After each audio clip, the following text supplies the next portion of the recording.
Roundtable. We're here with Kedma O. Yes. Thank you so much for being here with us today. So we know you as an author, help and support with small businesses and all businesses, and now we hear comedian. So Yes. hey, that's awesome. So really, I think today would be great to kind of focus on a little bit more about how you help businesses and kind of what those businesses are looking for. I think that for us, it's always a main focus of how we're struggling and how we can get help and support. And I think we miss sometimes that there are people out there like you that can help us. Yeah. Well, I'm not sure where to begin, but I will speak first and celebrate my team here in Portland, Oregon, because we actually own a company called Superb Maids Portland, and we're in the cleaning space. But I want to speak to that and then talk about how we help businesses, because I have all I do is I love to help build companies. And my joy is I come from economic development, which is really a weird statement to say. What does that really mean? Yeah. What it really means is that I buy into this philosophy that we have a responsibility as business owners and as nonprofit and the government to build economic impact in our community, which really requires easier access for businesses to grow and better opportunities to keep jobs here. That's what it is. And when one of those is not working, it creates friction in the community. So for example, for business owners, I'm a business owner. I actually hire people as employees. And to do that means I have to do workman's comp, I have to be bonded, I have to be insured, I have to make sure we follow the wage requirements. But what if the government decides, we're going to just increase the wages by another $5 an hour? That would impact us, right? That would go back to our bottom line, right? So or what if it made it more difficult to get permits? That would impact us, right? So my first thing is to, rather than me just telling you what I think, I lead by action. Because at the end of the day, that's all that matters. Yep, 100%. Don't tell me what you think, tell me what you're doing. Tell me what you're doing. So the first thing I'll say is let's talk about a little bit about, you mentioned friction or business. I don't think it always has to be friction. I think we've lived in a society where we're expecting friction. Yeah. But I think it could be a place where there can be real opportunities. So I started Superb Maids 2 years ago. And so a couple of lessons. One is, if you're getting into a market that there's a lot of people, I'm getting into the HR market, I'm getting into the bookkeeping market, I'm getting into the consulting market, I'm getting into the cleaning market.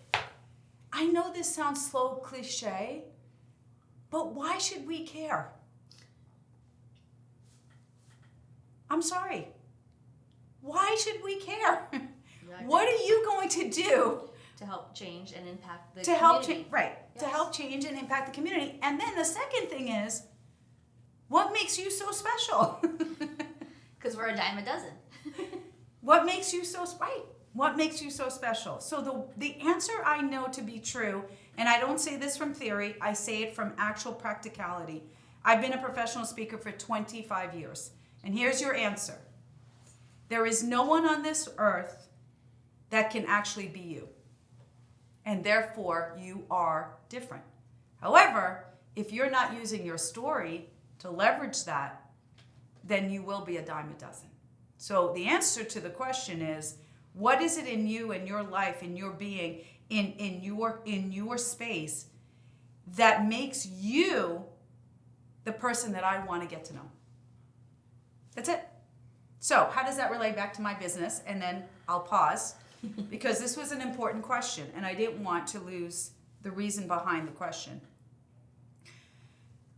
Because of the access I have to working with businesses and home services, I could have done any business. I'm going to be honest. I could have been in HVAC. I could have been electrical. I could have done anything. I chose cleaning. Why would I choose cleaning? Because you'd have to know my story. You see, many, many years ago when I was a nobody, I was a young child at age 6 and 7. And at age 6 and 7, I would love to tell you that I lived in a Disney environment. I would love to tell you that everything was so perfect. I would love to tell you that I had the ideal childhood. And that statement is completely different to what I grew up. I grew up in a horrific environment. In the 70s, I could not escape.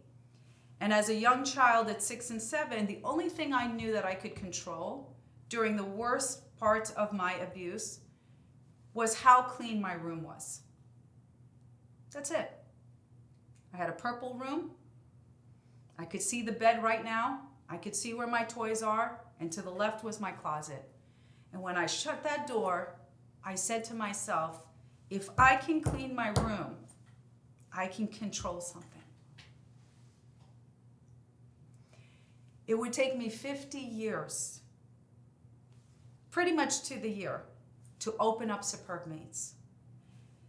The interesting piece is, I never wore the color purple till I actually opened up Superb Mates. I love that. I never opened, right? Why? Because trauma supersedes everything, even down to color. Even down to color. When I opened Superb Mates, I said, we are not going to clean homes, we're going to clear homes. Sure, we're transactional. Sure, we can come in. Sure, we can provide like everyone else, but we're going to take it to a whole new level. Our team is going to be trained on mental health. We're going to know when we work into an environment that's not a commercial space, when we're in the home environment, we're going to understand the environment, whether it's special needs, people who are autistic, whether it's people who have visual impairment, whether it's someone going through dementia. But all of that came from my story and why I do what I do. So I'm going to pause. I think it's great. Okay. Great. No, that's a perfect reason to start a business. I think it gives you the values and the vision, right, that is so necessary. I know that for me, there's big reasons why I started my business, right? And it is the story that changes. Amen. What makes my services different from other services. 100%. Right? What I'm looking for to change in my communities is a lot different than just a transactional bookkeeper. So I totally relate to that 110%. I think how do you now give back to your community now that you've set this up? Such a great question. Yesterday, I wish you would have been there, but we had everybody in my team. There was 7 of us, and we were in Gresham, literally maybe a mile from Mount Hood Community College, and we were in a home, and we were giving back at no cost. So my entire team was there, including me. And why were we there? Because a few weeks back, we got a phone call from Child Protection Services. That's odd. Why would Child Protection Services call our company? Exactly. Because they were about to remove a special needs child from the home because the home was not suited for the child. The family was unfortunately dealing with other mental health adults who were hoarders. And when I tell you, it was a very difficult thing, and it actually, is very emotional for me because I want you to understand. If the cleaning company had not come there, the child would have been removed. That's it. The other piece for you to understand is there was no other cleaning company that I know that was going to go there And clean the hoard. and clean the hoard at no cost. Yeah, especially at no cost. It's so expensive. At no cost. But when we got the call, my director of operations, Serena, she knows my mission. She knows the work I do in the community. She knows what I believe in serving the population. And it was just a yes. It was like a yes. So it was very emotional. And so what I would say to anybody listening to this is, it's not can you do the right thing? Is it can you do the right thing when no one else is looking? Integrity. Because everybody can do the right thing. But when you're doing the right thing and you're not getting the credit and nobody's looking, that tells me that you're doing what you need to do for the community. And sometimes it's hard, right? Sometimes it's not fun. So Yeah, that's not fun. It's not fun. But I'll tell you the joy I have right now. We just got, it's literally on my Slack, we just got the message that CPS is keeping the child in the house. And I can't tell you what that means. Yeah. It's just... Especially for that child who doesn't have to go through a whole change and the trauma Right. of all, regardless of how people feel about that situation, 10 times more traumatizing to be removed from that situation. And what I told the CPS people is, I said, do you know why we're doing this? I said, because you weren't there to save me. Yeah.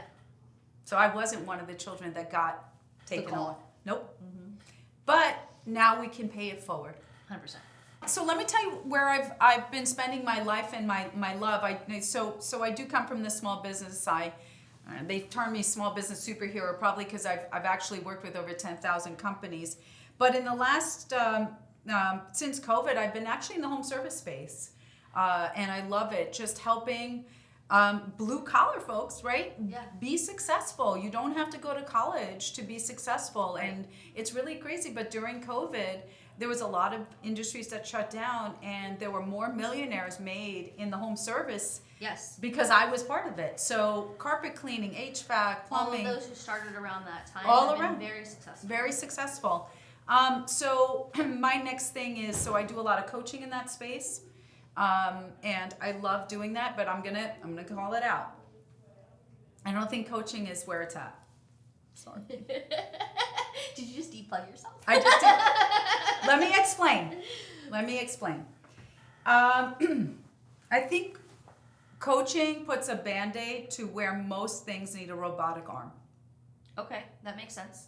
Okay. So in the field of payroll or bookkeeping or consulting, a lot of times when businesses are struggling, they're growing, let's say $500,000 to $1 million, $1 million to $3 million, $3 million to $10 million. If you say, do this, do this, do this, do this, that's the Band-Aid. Yes. And we don't understand, well, why are they not doing it? So this is why when I consult people, I go, they meet with me and they go, well, why should I work with you? Always the question to the consultant. Always the question. I go, well, it's pretty simple. You're in my office, right? Yeah, that's why. Yeah.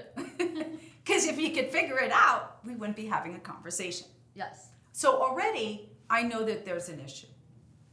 So the second thing is, the most important thing that circumvents actually making a lot of money is where your time is being spent. Most of us are spending time at maybe the $10 to $15 an hour, and these are our CEOs. 100%. I know this because I do time management every day. You need to be at $1,000 an hour. What we're doing today is valued at $1,000 an hour. Literally right after this meeting, I am heading to the airport to get on a plane, but this was so important to me because this is $1,000 an hour. So where are you spending your time? The reason I say it's a Band-Aid versus a robotic arm is because I am a through and through integrator. And as an integrator, we sometimes as a coach say, so tell me, what do you think? What do you think? What do you think? And sometimes as a consultant, we say, hey, here's what the report says. Yeah. But an integrator gets in and does it. That's the difference. Get in and muddy the water, whether it's getting in to do the reconciliation, whether it's getting in and make sure the payroll makes sense, whether it's getting in to actually get the tech in, it's getting in and doing the integration so we can get that business to where it wants to go. That's why I don't think coaching is enough. Because coaching a lot of times is just a Band-Aid, and it takes too long for it to happen. I don't disagree with it. I coach all the time, but I love integrating. Yeah. Does that make sense? Well, yeah, because it's necessary to grow and to sustain it long term. Exactly. If you don't make those changes and allow your team to do that, you're not going to grow in the way that you need to grow. That's it. And we often do get in front of our businesses as business owners, right? We often hamper ourselves by not releasing the things that we don't like to do, that are time consuming, that are Exactly. can be changed into something that's automated, or even just relinquishing some of that control. 100%. And a second to that, so we all clear, we think that we need one coach. That is such a foolish statement. I have many coaches, and my coaches are specialists. So as an example, I have a comedian coach. I was about to say, you have a comedian None coach. of you have a comedian, right? I don't have a comedian. Right. I have a comedian coach, specializes in stand-up comedy. But I also have a TEDx coach, because when I did my TEDx, he specializes just in TEDx, right? I have a TikTok coach. Seriously, that's all he specializes in. Is that person younger than you? Yes. I knew it. Of course. Of course. Listen, I have my AARP card. I'm proud of it. Okay? 10% discounts on Goodwill every Tuesday if you want to come with me. I want to come Okay. with you. So the point is that we don't have to have an exclusive to one and say, oh, okay, this one. So I don't operate as a generalist. I'm a surgeon.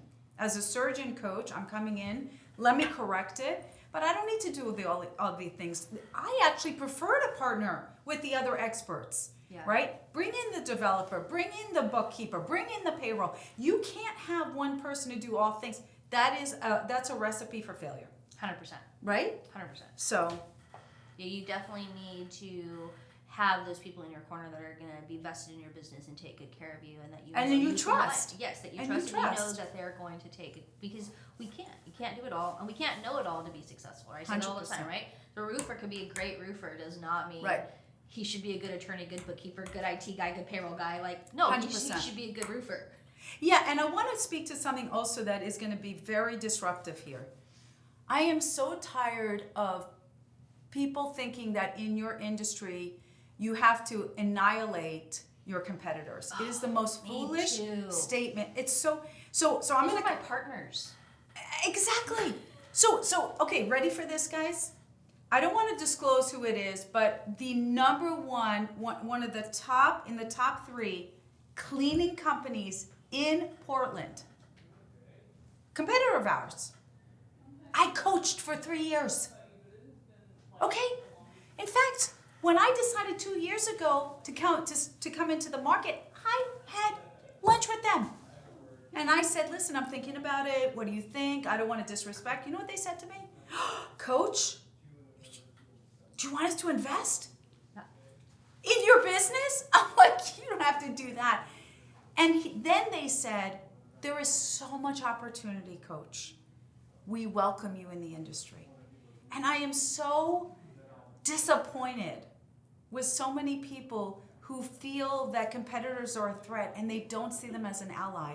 And I just don't understand I it. agree. I say that all the time. It's not pie. It's not pie. We're not cutting corners. Like, it's an infinite amount of clients. And Thank you. I have taken on bookkeeping companies to redesign their systems, to streamline them, to put them where they need to be. Like, and I'm happy to do that, and I'll do that for any bookkeeping company. I was even talking to a major CPA company that you put me in with how to redefine their bookkeeping and stuff, like, and help them. And why that again, it's not pie. I'm not sharing pieces with you. This is, do you hear this? This is gold. Yeah. This is gold. And that's the people I want to associate with. You know, I want to associate with people like that. Me too. So thank you. I love that. That's the biggest focus for us, is how do we impact and help each other within the community? How do we help each other grow? How do we change the American work mindset? Yeah. So people understand that there is a better way to do it. Well, if it hasn't been done here, because as I'm in this interview, I've kind of invited myself into this group. I don't know where the application is, but here's what I would say. It begins with just building a small community that becomes a big community. So if it hasn't happened yet, a simple positive community, and the code of ethics is we agree to positivity. We agree to work together, and really it's just changing the frequency. I'm actually writing my second book on the universal laws. It's not woo-woo, but universal laws. And one of the universal laws that if you don't understand that we want to abide to is what we call the law of frequency. The law of frequency states that where our frequency vibration is who will vibrate to us. Yeah. And I do not believe in a statement of coincidence. I believe in a statement of confirmation. So if you are in the room with me, you have confirmed that frequency vibration. It is not a coincidence, right? So I think, I don't want to lose the audience here. They're like, where did Kedma go? Don't worry, I have a master's in business, but I'm also very practical that there are things that are beyond our scope that we just have to understand, because whether you understand it or not, it's working still. It's still in motion. It's still happening. And those laws have been taught to business owners forever, right? I mean, there's documents in 50s, 30s, right? Where that's what they're preaching. 100%. Power of the subconscious mind. To be a The successful secret. business. 100%. Yeah, I totally agree. 100%. It's been so great. I think we'll open it up to our peanut gallery. I know that Erik definitely. This is my peanut gallery. I know that you had some questions there, top of mind, Erik. Kind of what was some of the questions you had? Yeah, I really enjoyed this interview. Thank you. The questions that I wanted to ask is, you've supported thousands of entrepreneurs. What's a struggle that you see business owners quietly facing that rarely gets talked about? That's a great question. I think what comes to mind is they are so focused on building the business that sometimes everything around them is falling apart. I feel that sometimes. Okay, we're talking marriage, we're talking loss of connection with children, we're talking about health. So I have a concept. We've all heard the word bucket list. The idea of a bucket list is to have a list of things you want to do when you retire. Rip that up. I do not believe in that philosophy whatsoever, because you don't know when that time is. And I'll speak to a situation that just happened 2 weeks ago. What I want to introduce to you and your audience is something we call bucket living. What you want to do is every single year you're going to write a list of everything you've ever wanted to do, and you must accomplish one of those goals in that year. That's why I got into stand-up comedy. It was in my bucket living. Oh, I love that. That's right. That's why I completed my TEDx. It was in my bucket living. That's why I had my best-selling book. It was in my bucket living. It's one outrageous goal you have no idea how you're going to do, but must be accomplished in that year. The second thing you need to do is inventory your life just like you do your business, and give yourself a rating. Be honest. You know, when I started this years ago, my husband said, give me a rating. I'm like, well, you're at a 2 right now. Poor guy. He's like, yeah. He's like, what? I said, I would have fired you, but you're the father of my 3 boys. So you're on probation for a long time. Forever. Poor guy. But today I would say he's like at an 8. And actually the reason, we're going to Arizona is we're leaving tonight to spend 5 days motorcycling together. Yay. Without a computer. That's awesome. Just him and I. Okay? So as you're building your company, you have to build yourself. Because your company is 100% a representation of who you are. And if you're not doing that, then you're not authentic. And I'm not saying this to judge people. I'm just saying you want to be in rhythm. You want to be in flow. So the hardest thing I would say they're struggling with is how to build this company and not lose themselves on the way up. 100%. And then last question, the cliched work-life balance. How do you communicate as an entrepreneur? Okay, I can figure out work-life balance, or I don't have a work-life balance. It's all about work. But you can't expect somebody else to have the same adherence that you have. So how do you translate that to where they don't have to work 60 hours like you do, or 80 hours? How do you communicate? Great question. Because people still do need to have a life, certainly. But, Yep. So we have to talk about why people stay. So there was an actual study done. It's done every year, if you want to fact check me, where they actually interview 250,000 people, and they ask, why did you leave your company? Most people who are naive to the experience think people leave because they weren't happy with their employer or they didn't have enough money. None of that is true. The number one reason people leave companies over and over and over again is because they don't have a career plan for them to go to the next level.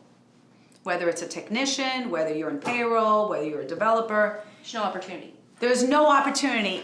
So it goes like this. You get in as a tech, let's say in the home service. You do a great job. Maybe you become a tech 2 or tech 3, but you're never going to be the owner. They don't see it. You go to the limit, and then what do? You leave. So you're essentially creating the best competitor in the world to leave you. Yes. That's dumb. Yep. That's ridiculously dumb. So we're going to get to work-life balance. In my company, when you enter into Superb Maids, the first thing we talk about is there is an opportunity. You can come in from the social media side, you can come in from the technician side, And we're happy to build. You can go tech 1, 2, 3, supervisor, manager. And if you get to a point where you want ownership, I'll talk to you about ownership. You got to pay to play. But I have no problem with that because we're building a career plan. The second thing to understand is the amount of time I spend in my Superb Maids company on average is 2 hours a week. 2 hours a week. How the heck can I do anything in 2 hours a week? Because those 2 hours are the most significant time. One of those hours is every Wednesday for 1 hour. It's a team meeting, and we are going through all the reports that I need to do to better evaluate the company. So I go through the marketing report, the finance report, the customer acquisition report.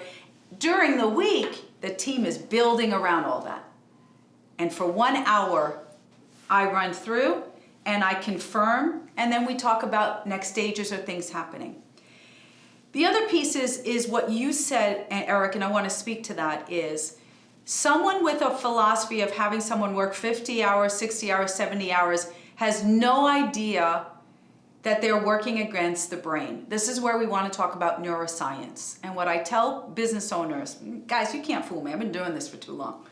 You know, you can't fool a hustler. A hustler is a hustler. You can't fool a hustler. I'm like, so here's what I'm going to tell you, okay? Because you can't fool me. You have a choice in your business. You want to work with the brain or work against the brain. It's really up to you. If you want to work against the brain, you're going to deal with exhaustion. You're going to deal with mistakes. You're going to deal with people who are going to leave your company. If you want to work with the brain, you're going to have to understand what makes someone, what their muse is, what makes someone happy. I am literally right now hiring someone who's going to be a full-time developer in my company. But I asked the question, what is it I need to know about you that fills your cup? He said, my mother is 85 years old and she's disabled and I have to care for her. My brother also has mental issues. I have to care for him. And I had to give up playing music because I had to get a job. And I said to him in the interview, first of all, I want to make sure you are compensated right so you don't need another job. Second of all, I want to make sure that the hours that we do are going to be hours that work for you because you're going to go back and do music. We don't have to have an extension where it slices your life. By doing this, the loyalty will go through the roof because I am serving him. And it's everything we talk about in organizations like BNI, right? What does it really mean, right, to give back?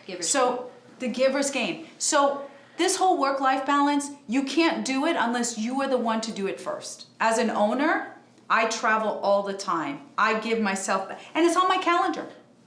Yoga time, workout time. Stretch time. Stretch time. Coming here time. Or you won't do it. Yeah. And by the way, one last thing before I close. If you want to know what billionaires do and what their calendar looks like, because I work with 3 of them, they'll say to you, I'm so busy. One day I was sitting with one of them and I said, I want to know how busy you are. Show me your calendar. He pulls up his calendar. It was like 90% blank white. Uh-huh. I was like, you are not busy? I don't see anything on here. And you know what he said? Never forget it. He said, Kedma, that white space, I'm busy thinking. I can't just do. I have to be. I am processing millions and millions of dollars, and I need to be in quiet zones, really thinking through it. And I never forgot that. So if I pull up your calendar and you proudly show me that you have meeting upon meeting upon meeting upon meeting, you are not efficient. We have to work with you first on managing your time. Touche. 100%. Wow. Yes. There you All go. the time. Gotta walk the walk. It's imperative. Yeah, you don't get brownie points and you don't get stickers. I'm from the 70s. I like to give stickers away. You will not get a sticker, and mine is scratch and sniff. You will not get a nice scratch and sniff sticker from me. If you're tired, if you're booked up. I can say the whole. That's what Erik and I go back on all the time, right? Because my business is a 4-day work week because I believe in a 4-day work Yes. week, right? And so, and Erik's always like, I don't know. people should just work. People work all the time. It's okay to work 40 hours a week. It's okay to work 50 hours. I'm like, no, it's not. It's not okay. And, if that is your model, then that's fine, right? But I don't want that to be my model in my community. So Victoria is 100% correct. Here's what I've learned in life. I allow people to choose the life they want. And let me tell you it very clearly. There are people who will come into my office or I'm speaking with them, and they want to work 50 or 60 hours a week. I say that's a great idea. I actually support it. And then they'll say, why, coach? And I'm going to tell you the statement that you should never forget. Your willingness to change someone else's mind can never supersede their free will to choose otherwise. If someone chooses pain as their vocation in life, you cannot change that. That's their choice. You can offer an opportunity for a different perspective, but if they choose that, there's nothing you can do. That's the tough thing. So there are cases, multiple cases, where I allow that adult to play out the pain. And then, as they're going through it, I will check in. How's that working for you? How's that working for you? If it's working, okay. If it's not working and they're willing to finally step in, that's an opening for their free will. That's our opening to say, you know what, I really need help. But I'll not touch it. So if it is Erik who wants 60 hours a week and he's working with me, I'm like, do it. Go for you. I'll send him a postcard from Bora Bora, but I'll be like, hey man, love you man, keep going. Because who am I to change that for them? I only help people who want to be helped. I don't help people who don't want to be helped.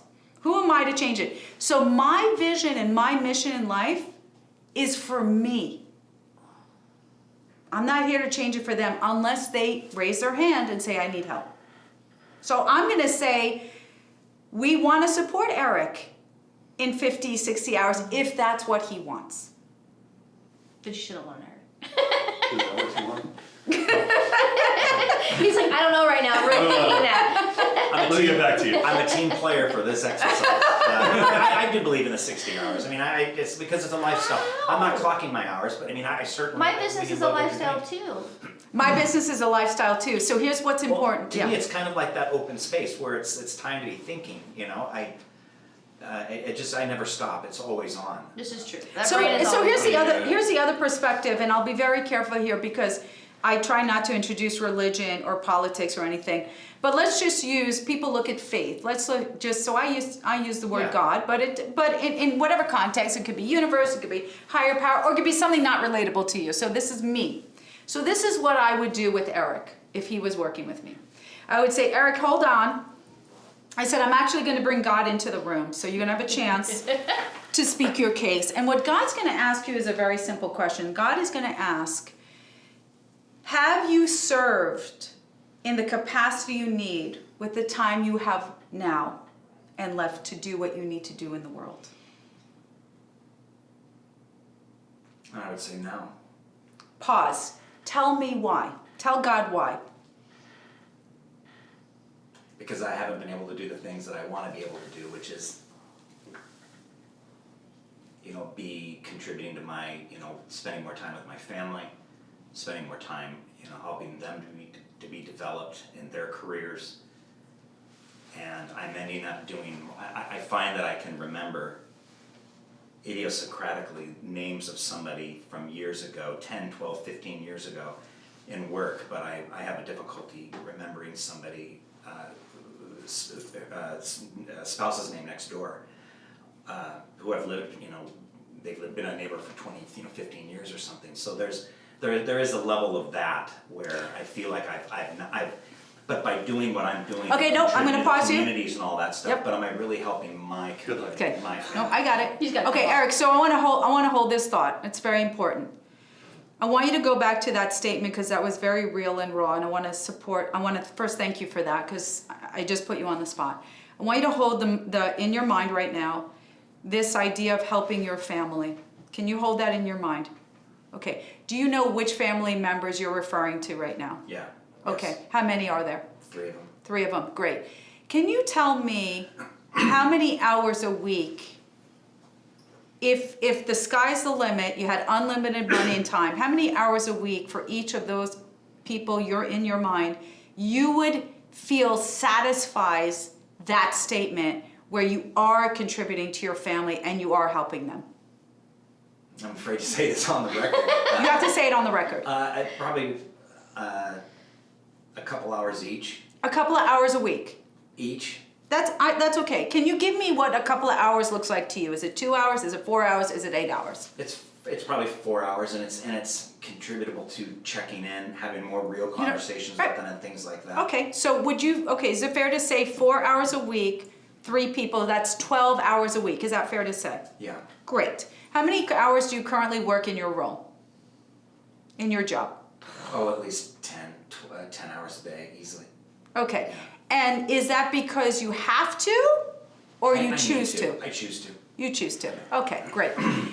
If there was an opportunity, it's not in your mind right now, because if it was in your mind and you had created it, we wouldn't be having this conversation.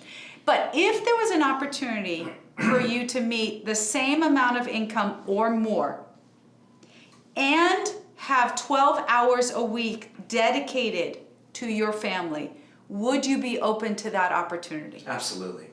That's where we begin. That's it. Because it's a math problem. That's all we're talking about right now. And getting it on the calendar. It's a and making math sure. problem, and I can tell you, because I've done this thousands of times, the fact that you just said yes, you just opened the door for that to happen. It's a math problem. I just finished working with someone who's doing $3 million in business, and I said to him, what is the one thing we can do when you buy back your time, because it's going to happen? He said, Kedma, it sounds really silly. I go, just tell it. He goes, I just want to have breakfast with my son every Thursday. Every Thursday. And I can't do that. Yeah, that's it. And I said, it's going to begin. And he started in October. Yeah, that's it. I get it. Yeah, my father said what I want. He said this 2 years ago. I just want to have like a lunch once a So week. let me tell you why this is so important, Erik, not only for you, but everyone listening. You need to hear this very clearly. Time is working against you. There is not enough money in the world, and it's physiologically impossible to go back in time right now. So every time you go against what you really want to do, you are putting a message in the world, you're putting sand in the wrong place. It's the idea of, do you want to plant a seed in the right path or harvest a garden in the wrong path? And we want to change that. You can have both. One does not have to negate the other. So we figure out the math problem and we fix that so you can have make it right for you. That's doable. Okay? Does that feel right? Yeah, does that it make does. sense? Yeah, that does. Yeah. Okay. Yeah, very good. That's excellent. I think that those are those messages, if you come from extreme trauma or if you've had extreme tragedy, you understand those Yes. messages, but you also can't verbalize to people the importance of understanding that. Understood. Right? Especially until you're older and then you look back and you're regretful because you lost that time. And we're going to fix it. But your We're gonna family's fix totally there for you and they love you, so, and they would totally love to have the extra couple of hours. And if anybody has never met any of these people, you are in for such a treat. They are so... Oh, we're so great. You are great. You are delightful, and you know. So here's a lesson for everyone here. The quickest way to know whether you want someone in your life has nothing to do with what's on their resume. It's a simple formula. It's so easy. When you're in their presence, you have to ask yourself, and it's a yes or no. Do they bring you energy, or do they suck energy from you? That's it. If they bring you energy, you want them in your life. If they suck energy, they suck the life out of you, you walk away and you feel like, man, I was deflated.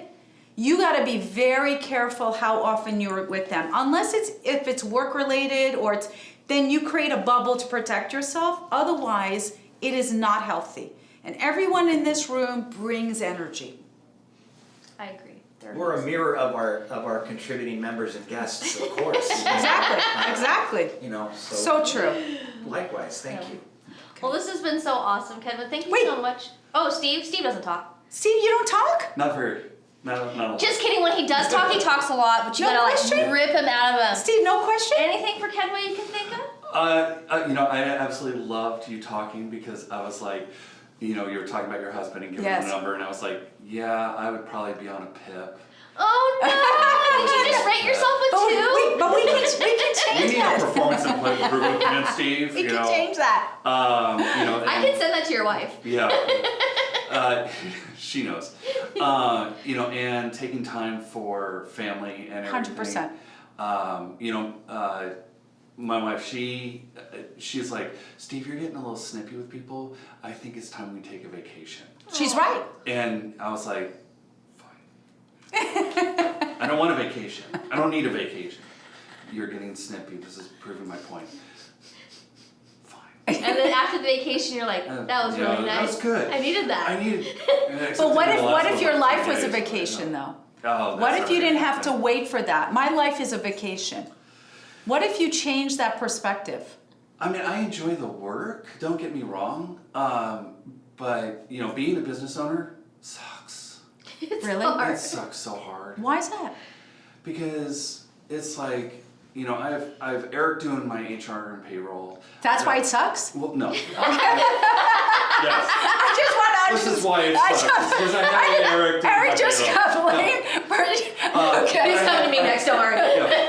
I have Victoria doing my books, but I have I have so many other things that I have to do that suck because I don't have people doing them. But what if we can do that? What if we can help you? It takes time, money, and effort, Yes. and we don't have And the what time, is your- money, and effort. Who said who lied to you on that? Who lied to you on that? Your brain lies to you and it's not true. It's not I true. agree with that. So what I would tell you is there are pathways out there because it's been done over and over again. You're worth $1,000 an hour. So if I look at your time and effort and I see you're doing work at $15 an hour, I would challenge you. If I get $15 an hour, I am. That's not what she's saying. What she's saying is Going that to- the work yeah. that you're doing The work that you're is doing. worth the $15. If you're doing the rudimentary IT Correct. work, Correct. you're not doing the business owner work. Correct. Yeah. And sometimes you get stuck in this rut where I'm thinking of the "Living on a Prayer" by Bon Jovi. There's a line. It's a great song. Right. And there's a line in there. You live for the fight because that's all that you've got. That you're just two people and you're right. It's You're right. how do I say it? You're that's all that you got, and you think this is the way it has to be, and you're And just it's- staying busy, and you're Right. stuck in this $15 Correct. level, and you really need to be up here. But you live for this because you think it's codependence and your lifestyle in some way. And from I a get, business standpoint. Agreed. So the best way, and here's what I love about the brain. What you're experiencing right now it is a math problem, but what it's more important is your brain has been told a series of things. The quickest way to get through therapy, I'm going to be honest, I'm going to tell you how the brain makes decisions. And so if we were working together, I will tell you very quickly. If I introduce a picture into your brain and your brain connects to it, you will actually supersede like Superman, because I'm actually introducing information to your brain in the sense of pictures, which is how your brain learns information. I won't actually talk to you, but I'll introduce something. And once I introduce it and your brain connects, it becomes an opening. It becomes an opening. So logic doesn't necessarily mean you're going to have a better life. But in our life, we're taught logic. So I want to close with an important thing that happened 2 weeks ago to tell you, to prove to your brain what I mean by this. If you ever grew up in anywhere in the U.S., you learned a game called red light, green light, 1, 2, 3. It's something that most kids are taught. And how does it work, right? We're all playing, right? Red light, stop. Green light, go. And then, sounds silly, right? And then when you get a little bit older, you cross the street with a parent or a loved one, and what do they teach you? Red light, stop, because you're going to get hurt. Green light, go. What they're really teaching you is a framework of how you should deal with society and what the laws are. And I could take this into every application. But they're teaching you, Do not move. When it's red, you stop, right? We can all agree to this.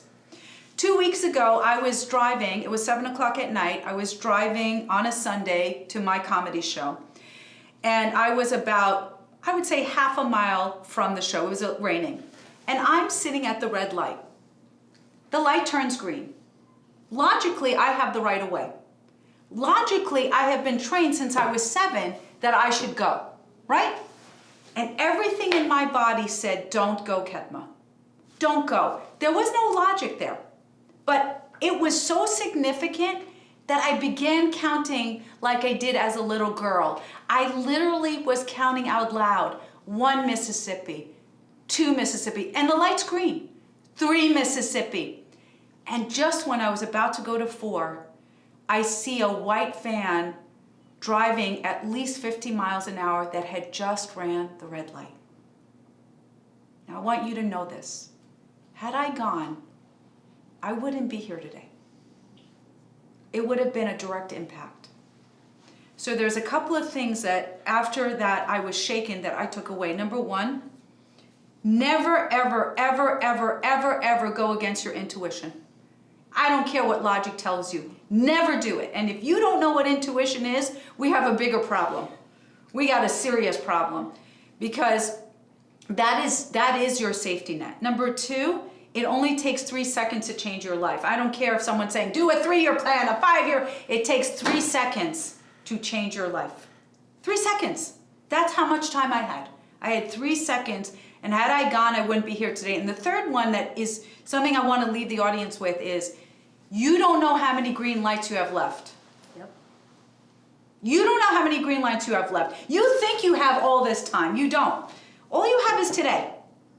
So I want you to think about, what do you need to do today? And tomorrow, you only have today. And the next day, you only have today. So you have to decide, if today is your last day, what has to happen?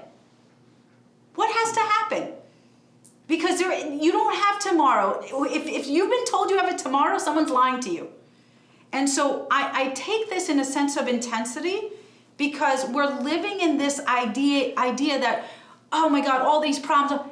If I told you we only have today, all of 90% of your issues are going to go away. I promise you. You're going to get so clear so quickly, and you're going to get rid of the noise. I love it. Okay, that's my Beautiful. that's Beautiful. my that's my That's how that's I my live my ending. life. So I love it. That's the best. It's a great ending. It's a great ending. Well, y'all, thank you so much for being Thank with us you. here today. This has been really great and inspiring. Thank you. Kedma, thank you again. To my peanut gallery, you guys are always great. Thank you, guys. Thank you. Thank you, Dean. Thank you, Dean. And to all Thank of you, our- Dean. Of course, big thanks to Dean all the time. And to all of our followers out there, thank you so much for watching. Please follow us on all of the channels, and we look forward to seeing you again soon.